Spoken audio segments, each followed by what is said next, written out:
Have you ever dreamed of taking a trip on your own, but wondered if it was safe, practical, or even something God would want for you? In this episode, we sit down with solo travel coach Cheryl Esch to talk about the freedom, growth, and adventure that can come from traveling on your own as a Christian woman over 50. Cheryl shares how to choose the right destination, create a purpose-filled and spirit-led journey, overcome the fears that hold many women back, and travel with greater confidence. Plus, you'll hear Cheryl's favorite destination, her best travel tips, and one of her memorable travel stories. If you've ever felt the tug to explore new places, discover new possibilities, and embrace the next season of life with courage and faith, this episode is for you.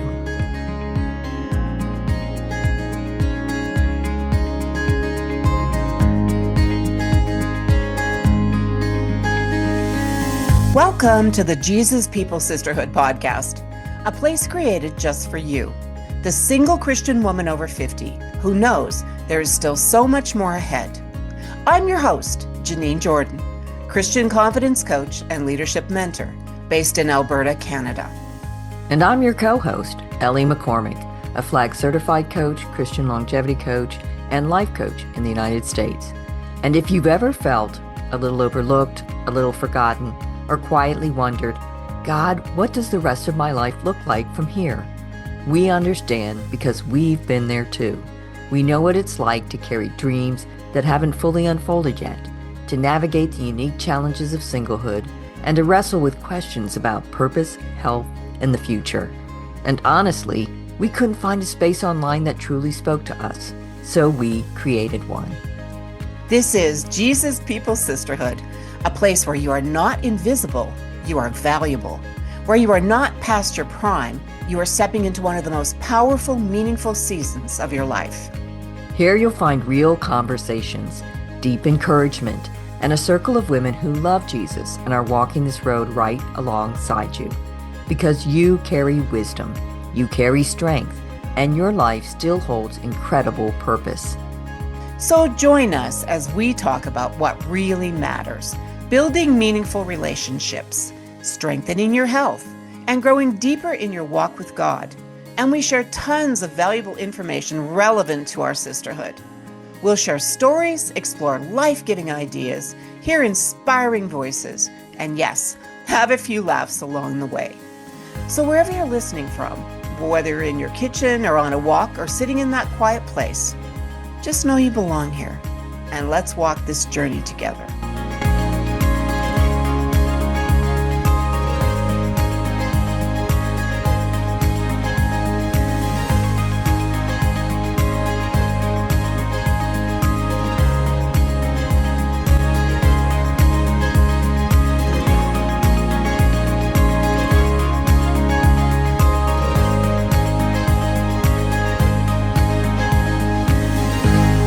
Welcome, sisters, to this episode of the Jesus People Sisterhood podcast, the only podcast specifically for single Christian women over 50.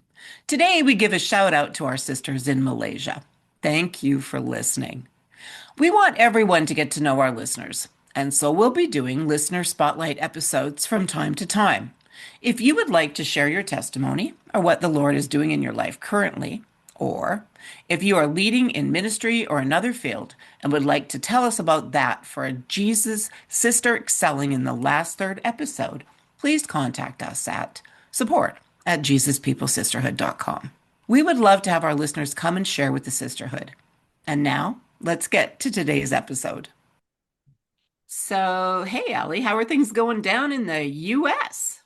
Been going okay. Always working here and trying to be productive and getting stuff done. Seems like I never get out from under all the stuff I have to do. What's happening up there in Alberta? Alberta. The wannabe, well, some of us want to be Out and about Texans or in, whatever, right? in Yeah. Canada. The North A. Texans. Well, let me tell you, I was thinking about travel. Yeah, because it's that kind of the year sort of season, and I was thinking of some of the places that I have traveled and places that I'd like to travel. And I certainly want to travel down and see you in mid-August, hopefully, and have a little bit of a tete-a-tete. And then, but I would also like to get back up into our mountains. And I'm actually going to go away into Kananaskis country on the 24th to the 26th of July. I'm going to take a Ooh. day two away with a friend of mine, a nice friend of mine, and we're going to go and we've rented a B&B, and so just going to sit around and get some rest and relaxation. So tell me, if are you traveling? Are you doing anything this summer? No, my daughter just came back from a 2-year mission overseas, and no, she's not Mormon. Just say Okay. she served two because that's a Mormon thing. They serve like a two. Oh, okay. Okay. But no, she's not Mormon. We're not Mormon. Yeah. So she just got back, and I think sometime she's gonna come see me, and I'm not sure when that is. And then hopefully you'll come, and then I just, again, I have such a big workload of stuff that I need to get done. So I'm not planning anything. But why don't you share if you could travel anywhere in the world, what would be your number one destination? Destinación. All right. Well, I definitely would return to Europe. I think I'd start there and I would spend, you know how people always dream about going for like 6 months or something? Well, Hmm. somewhere, maybe sometime, somehow, I'd like to do at least a month to 6 weeks and travel Europe and see all of the things. I'd maybe start off somewhere like England and I don't know, just travel the whole gamut. I think that's what I'd like to do. What about you? Where would be your place to go? I just love to travel. So there's like, if you mention someplace, I'm like, oh, I'd like to go there. I really enjoy it. I would say probably most recently in the last few years, my two number one places were Ireland and Israel. Hmm, The eyes. I don't know why that is. But okay. it doesn't seem like it's ever been a good time to visit Israel. So Hmm, depends on the political climate, what's going on in the world, right? right. Yeah. Absolutely true. Yeah. Yeah. But I've never been to the Holy Land. I just feel as a believer that's got Hmm, to be top of my list.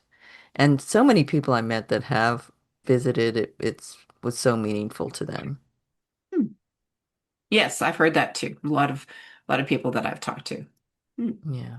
Well, today's episode is about travel. So, ladies, enjoy. Mhm. Absolutely. We have a real treat today, especially for sisters that love to travel like Janine and I do. Our guest is travel coach Cheryl Esch, who specializes in solo travel for Christian women over 50. At the young age of 9, Cheryl's world of travel opened up when her family took a 5 week road trip in an RV across the U.S., exploring the many national parks. Later, in her early 20s, she would carry that adventurous spirit into a 4 week backpacking trip through Europe. Her freedom travels continued throughout her 20s, but then marriage and kids put a pause on that lifestyle. After 20 years of dedicating her life to her family, Cheryl started to travel again at age 50. Travel at this season of her life was more life changing than previous travels. It presented opportunities to build her confidence back, be self reliant, grow, and heal from several past traumas, grief, and loss. Discovering the transformational power of travel personally has prompted Cheryl to encourage other women to experience solo travel and to create a one on one travel coaching program for Christian women 50 plus. Well, Cheryl, welcome to the podcast. We're so glad to have you. Please tell our listeners a little bit about yourself. I am so blessed to be here. I know we figured out that this was like just a God thing that brought us together. So I'm really grateful that God did that. So thank you for having me. Yes, well, I guess I will address the fact that I am like your listeners. I am a single woman, 50 plus. I'll just say 50 plus. And I've been divorced a little over 4 years now, and just been on a journey myself in how I just this new season, I guess. I've raised two boys, and I've done a lot as far as work in my life, but I really have found what brings me joy.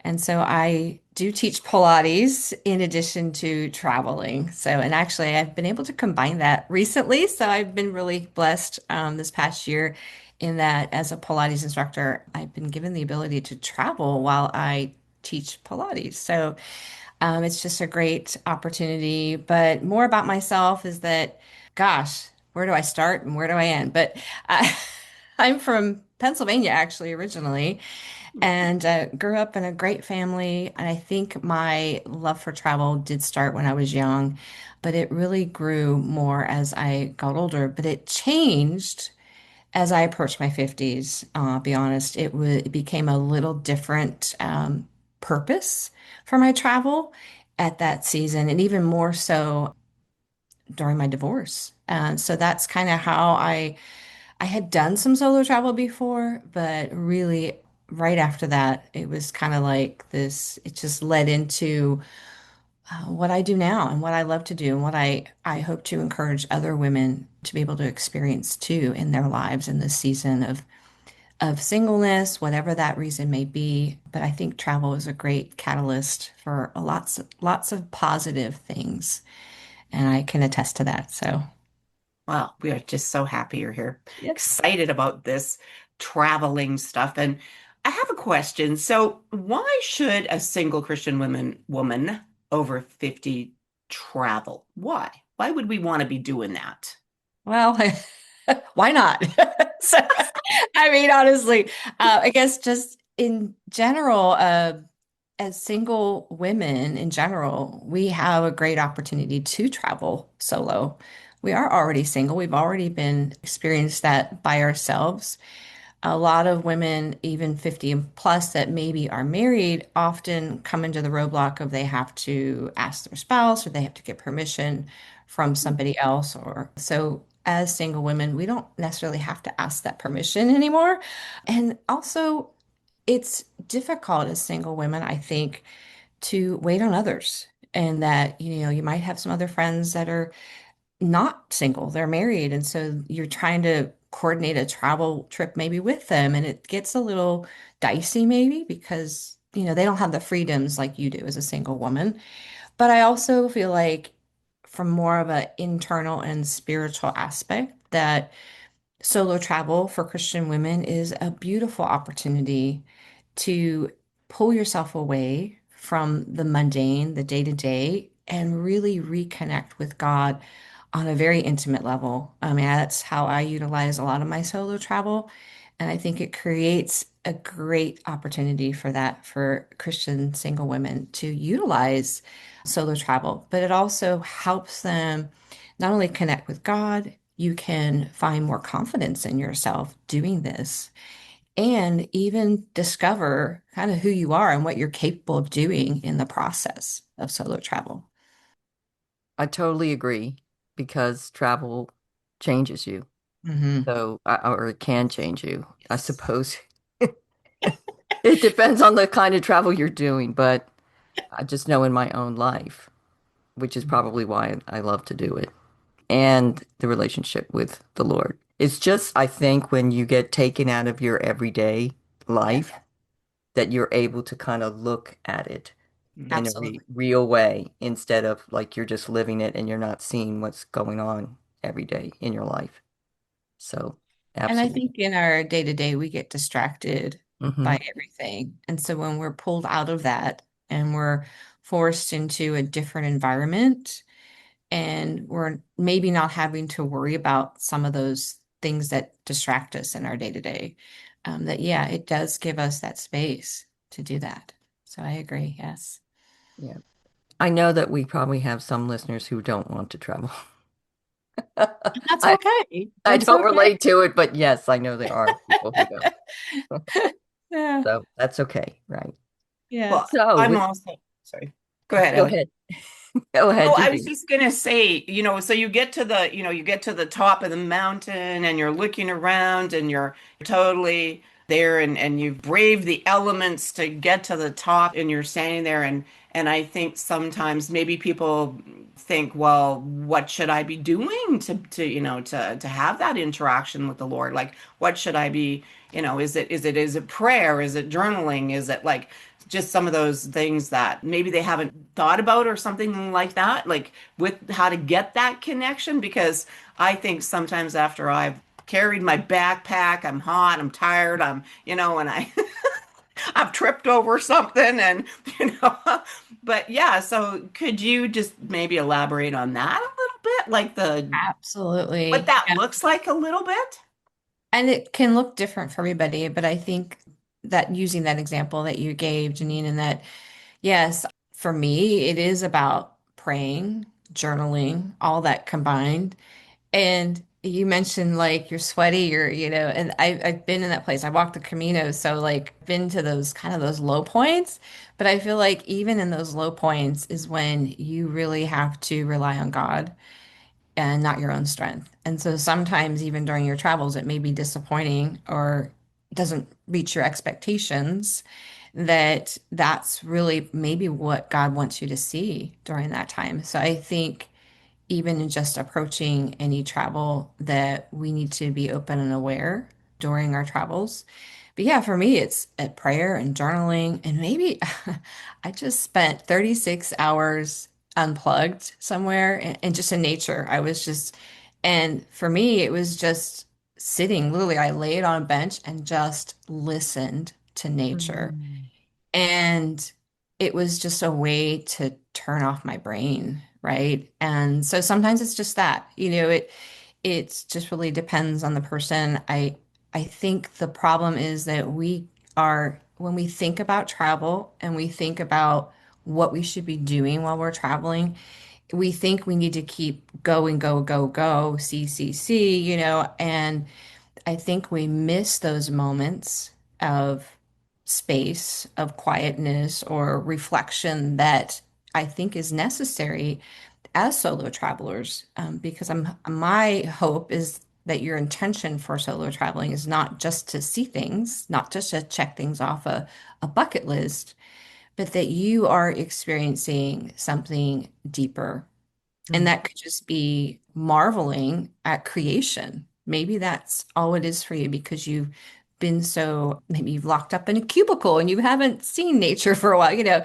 So it could present that opportunity. I think we just need to approach it to see that, right? And just to reflect on that and to honor that and just be in the moment. It's hard for us to shut things off and be in the moment, to be honest. I realized that when I did my 36 hours of unplugging recently, like literally, I did catch myself once grabbing my phone and pushing Instagram, and I go, "Oh, wait, like, like this is not what this is about." So, like, I had to really put it away, and it's hard for us to shut our brains down. And I think, yeah, so that example is a great example of how you could utilize that to really spend time reflecting, praying, journaling, whatever it is that God needs you to do in that moment.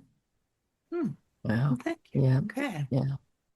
So with the whole world really to Mhm. choose from, how do you determine where to travel? I love that question because I try to work with people on how to pick where to go, because that really depends a lot on the season of where you are in your life. Yes, I have, just like most people, I have a bucket list of places that I would consider going. But I don't go, oh, I want to go, like I don't go down as a checklist, so to speak. They're just kind of bookmarkers or just like things on a shelf that I could refer to when I get to a place where I'm considering where to go. We created the JPS space because we know how it feels to face life and the future on your own. And we also know that something better is possible within a community of like minded sisters. If today's episode is blessing you, would you take a moment to follow or subscribe to the podcast right where you're listening? That way, every new conversation, every encouragement, every reminder that you're not alone comes straight to you. And if you feel led, leaving a 5-star written review on Apple Podcasts is one of the most powerful ways to help other women just like you find this space. You are not alone anymore. You've found your sisterhood. What I recommend people doing, since there is this wide world out there, is to consider where you are in the season of your life. I would, reflect on that. And what are your feelings? And what are you personally needing? Are you needing quiet? Are you really have this energy and you really want to meet people and get out there in like a city setting? So that may determine, or you just want to relax on a beach and not deal with anybody. So I think you need to ask yourself that first to eliminate a lot of places, right? So you kind of can narrow it down based on that. And then you need to pray to God and ask Him for guidance too, because I have a great example of how I had a place in mind recently. At the beginning of the year, I had thought, oh, I'm going to go to Albania, this and that. And long story short, there was a possibility where I could also meet friends in Corfu, Greece. And it was like, because it's really close. I'm like, oh my gosh, this will be great. And I was, looking at the timing and all this stuff. And God kept closing the doors. Hmm. And I had to sit with that and go, okay. And I had to be okay with that, that this was not where God wanted me. And now looking back, I mean, like that was kind of in January. It's almost June now. And I was like, yeah, now I understand because I know where I am now versus January, that that was not a right choice. And not that that place is off the table, but it's not for now. Like, just have to, it can be sometimes disappointing when we have our own ideas of where we want to go and what we want to do. But I think it's important to ask God, and if you don't have a peace about the place too, then that's not correct.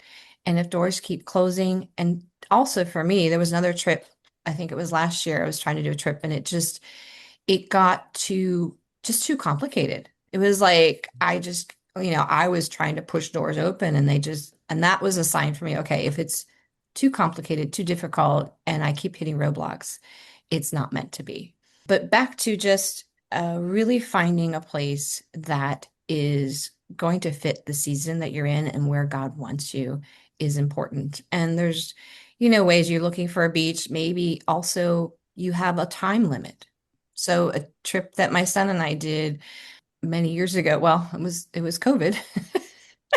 So A, we didn't want to go far, and B, a lot of places weren't open to tourists yet.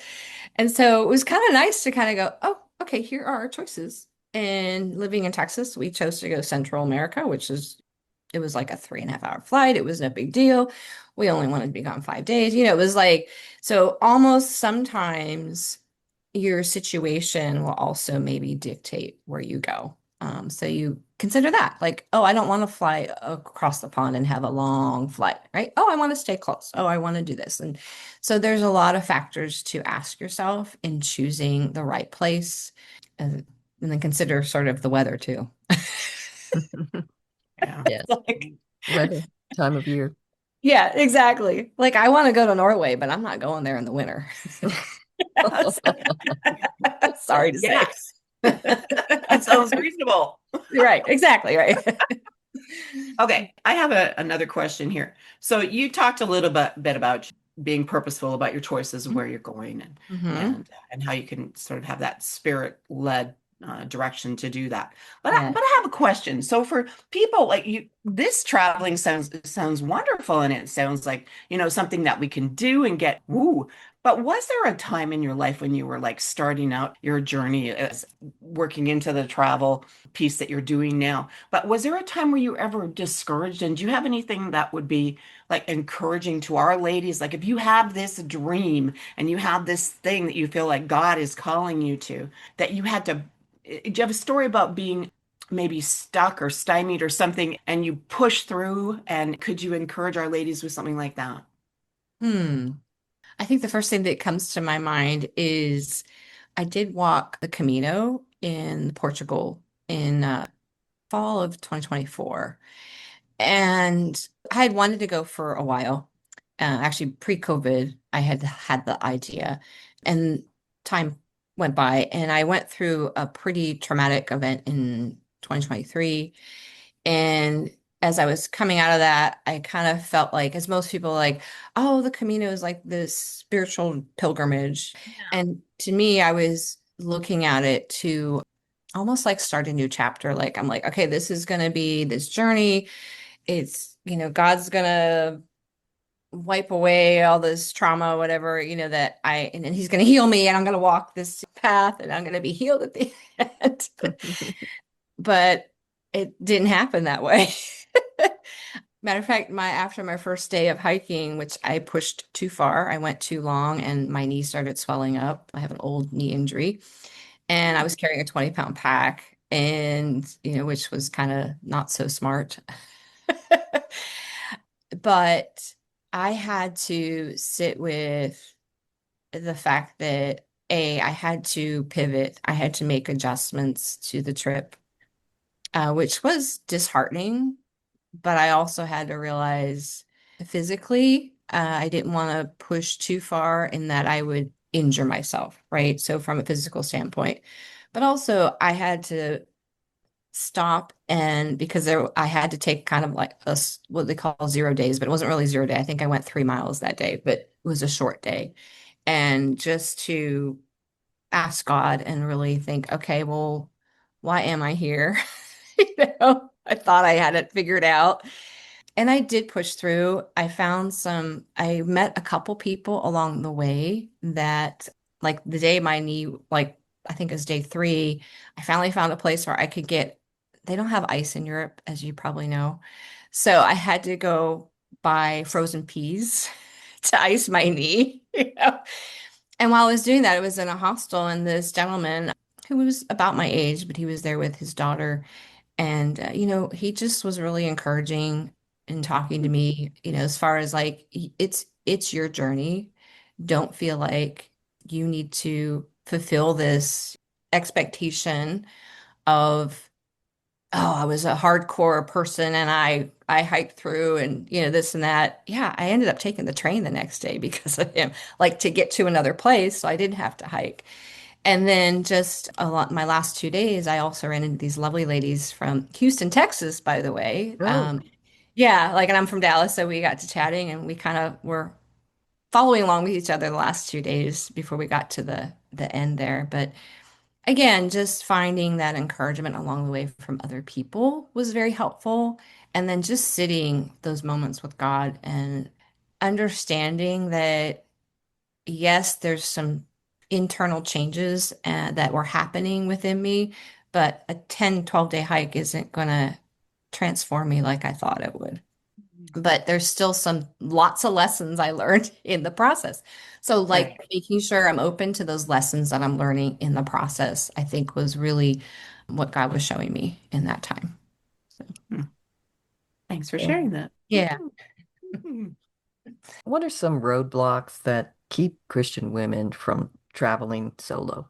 Mm, I think a couple of things. Fear for sure is a big one that I hear. They're just afraid. They don't think they have the courage to do it, but they do. I think it's just something new that they probably haven't done. So they are fearful. Maybe they're fearful of safety issues, which if you're planning and prepping and researching, then you can always find safe places to go. You can prepare enough that you feel secure and safe. I think a lot of people also lack confidence, which also kind of ties to fear. And because it's something they've never done, maybe, and they've just, maybe they're in a place where, like, I just know there's just some women that have come out of bad marriages. And so their self-esteem is pretty low. And so to kind of encourage them that they can do this is sometimes a challenge because they are sort of lacking that confidence in themselves. Then I think there's some judgment from others. You kind of get to the other side where you're ready to go and you want to do this solo trip, but they're hesitant because people might judge them, A, for going solo, or B, for some of my judgment that I receive is how do you afford to travel solo? So I do sometimes get that judgment. I mean, be transparent, I don't make a whole lot of money, but I've learned to travel on a budget. I've also I've made travel a priority as far as saving money for travel. So I think that's a little bit of a mind shift that often has to happen if that's a roadblock for people. So, For the sake of time, we're stopping the recording here. We'll pick up where we left off next week. Hey, sister, before you go, thank you for being here with us. If you were encouraged by today's episode, would you take a moment to follow or subscribe to the podcast? That way, every new episode finds you right where you are. And if you feel led, leaving a 5-star review on Apple Podcasts helps more women just like you discover this sisterhood. We would love for you to come join us in our free private Facebook group, the Jesus People Sisterhood Community, and keep the connection going. And we also have a Jesus People Sisterhood senior housing group if you're exploring co-living and new possibilities for this season.